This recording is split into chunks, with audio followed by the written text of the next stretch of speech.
UFC 270 турнирде боло турган оор салмактагы чемпион Фрэнсис Нганну жана убактылуу титул ээси Сирил Ган эки мушкерге бүгүнкү чыгарылышта прогноз болуп өтөт туугандар. Балким бул прогнозлор кээ бир адамдарга жакпар чыгар. Бирок кантсе да айтууга туура келет болгон чындыкты.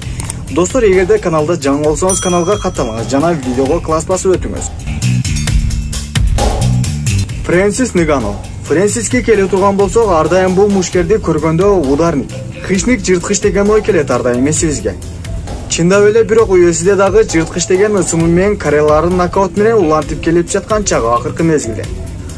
Бул даражага жеткирген тренер Фернандо Лопес тренердин да чоң салмы бар экенин көпчүлүгү билишет.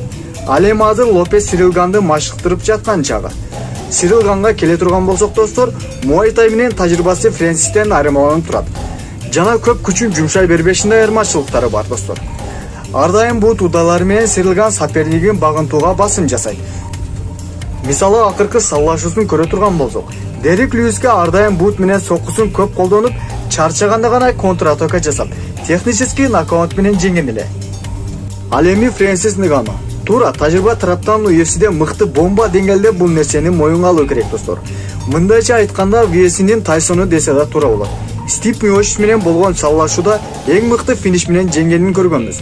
Эгерде Сирил Ганды деле ушул ыкма менен жеңсе, бул эң сонун UFC жылдыздарын кебирине жооп болот прогноздоруна. Физически жактан эки мушкерди салыштырсак достор, Фрэнсиске караганда Сирил Гандын дыхалкасы жакшы чыдамдуураак.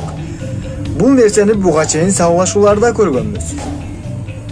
Бирок мен эч элестете албайм достор, кантип эле Фрэнсис Нганну Сирил Ганды нокаут кыла алат деп.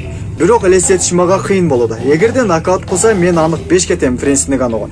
Себеби мен ойлойм, эми бул мен жеке оюмда достор. Эң оор салмакта Джон Джонс жана Сирил Ганды эң гений акылдуу мушкер катары көрөм UFC'де. Эмнеге нокаут болушун элестете албашымдын себеби Дерек Льюисти баарыбыз билебиз. Анын ударакасы деле эң күчтүү оор салмакта. Анын ударын бирок Сирил Ган көтөрө алды бир нече жолу. Бул нерсени көргөндөн соң элестетүү кыйын болуп жатат. Балким нокаут кылат Нганну Сирил Ганды. Ким жеңет деген сөзгө тогула турган болсок достор, жеке оюмча Сирил Ганга 55% бир алам. Ал эми Фрэнсис Нганнуга болсо 45% бир алам. А балким бул ой кээ бир инсанга жакпар чыгар, балким, билбейм. Фрэнсис Нганну фанаттарына.